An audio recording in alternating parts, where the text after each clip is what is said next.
Di antara para istri Rasulullah, ada satu yang paling dicemburui, ia adalah Sayyidah Safiyah. Aisyah dan istri lain Nabi Muhammad cemburu karena kecantikan bekas tawanan perang tersebut. Sayyidah Safiyah bercerita kepada Rasulullah. Ia mengatakan, "Wahai Rasulullah, pada malam pengantinku dengan Kinanah ibn Rabi, aku bermimpi melihat purnama jatuh ke pangkuanku. Ketika bangun dari tidur, aku ceritakan mimpiku itu kepada Kinanah.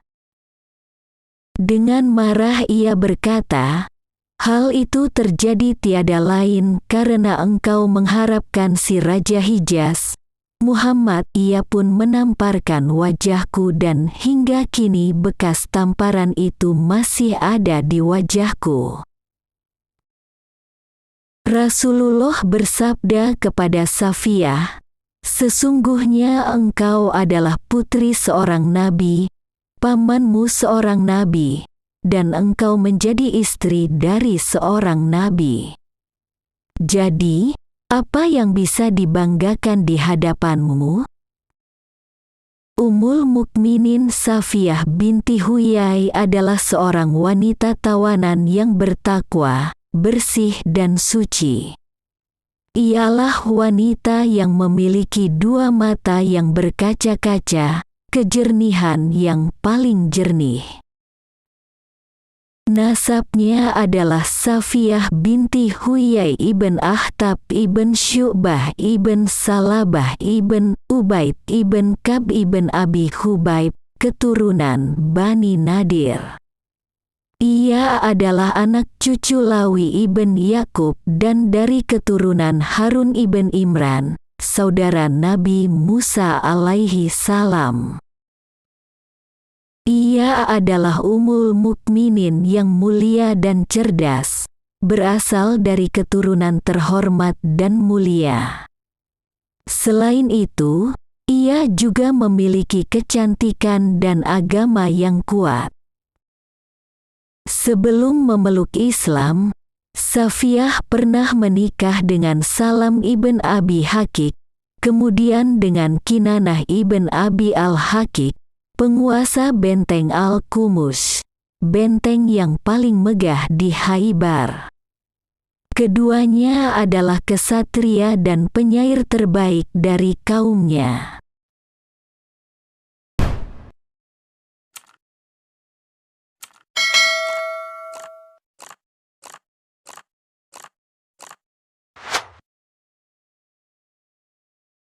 Rasulullah telah mempersiapkan diri untuk menghadapi pertempuran guna mengakhiri pemberontakan kaum Yahudi yang terlaknat. Kedengkian yang mereka pendam terhadap Islam dan Nabi Muhammad merupakan bentuk kejahatan dan pengkhianatan besar. Pada pertengahan kedua bulan Muharram tahun 7 Hijriah, Rasulullah berangkat bersama segenap pasukan Muslim disertai persenjataan dan perlengkapan perang yang lengkap menuju Khaybar, pusat pemukiman Yahudi yang jahat. Begitu melihat mereka, Rasulullah berseru, "Allahu Akbar! Hancurkan Khaybar! Sungguh ketika kami turun di halaman suatu kaum, amat buruklah pagi hari yang dialami oleh orang-orang yang mendapat peringatan itu." Setelah pertempuran berdarah yang terjadi antara iman dan kekufuran itu berlangsung, perang berakhir dengan kemenangan di pihak kebenaran dan Islam yang mengalahkan kebatilan dan kekufuran. Khaybar pun runtuh. Benteng-bentengnya berhasil ditembus, para laki-lakinya terbunuh, dan para wanita menjadi sandera. Salah seorang wanita yang menjadi sandera adalah seorang bangsawan Bani Nadir, Safiyah binti Huyai ibn Akhtab.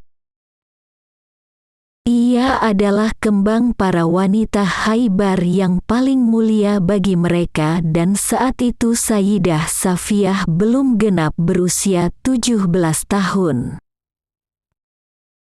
Setelah kaum muslimin mengepung Khaybar dan semua benteng yang ada di sana, tertawan pula Kinanah ibn Rabi, suami Safiyah binti Huyai, yang saat itu menjadi penanggung jawab harta simpanan Bani Nadir.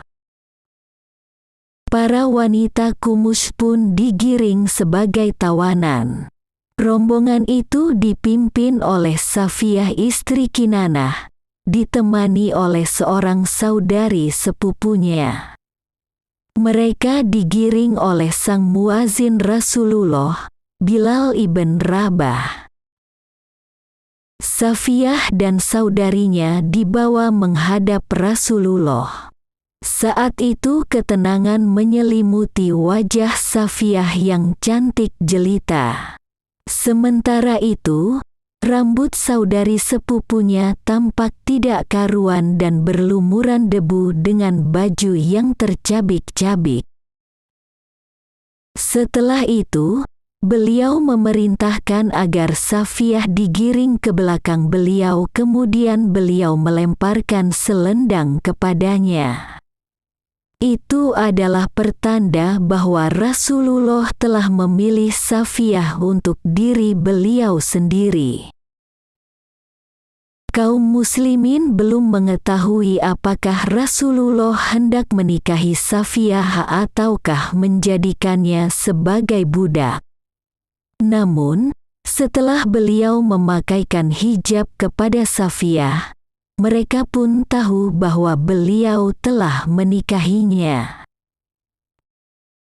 Madinah Al-Munawwarah begitu bersinar oleh sukacita atas pernikahan Rasulullah. Terselenggaralah walimatul ursi, perjamuan makan dalam resepsi pernikahan yang sangat ramai. Semua orang menikmati suguhan Khaybar yang lezat hingga kenyang. Rasulullah membawa Safiyah tinggal di rumah seorang sahabat, Faritsah ibn An-Nu'man. Para wanita Ansar mulai berkumpul di sekitar kediaman Haritsah untuk melihat kecantikan Safiyah, dan di antara mereka yang keluar itu adalah Aisyah. Aisyah kembali pulang.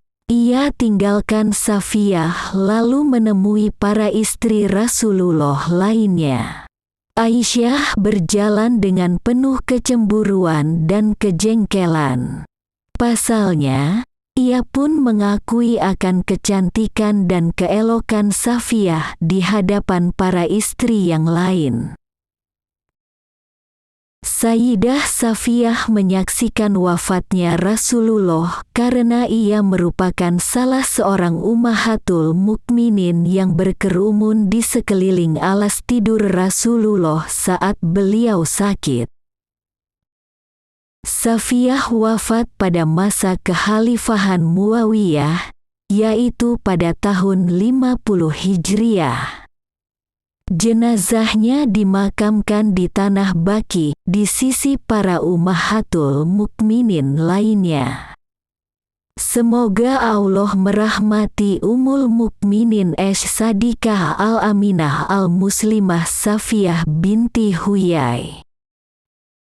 Itulah sebagian kisah dari istri Rasulullah, Safiyah binti Huyai. Terima kasih telah mendengarkan. Mohon maaf jika ada kekurangan. Wassalamualaikum warahmatullahi wabarakatuh.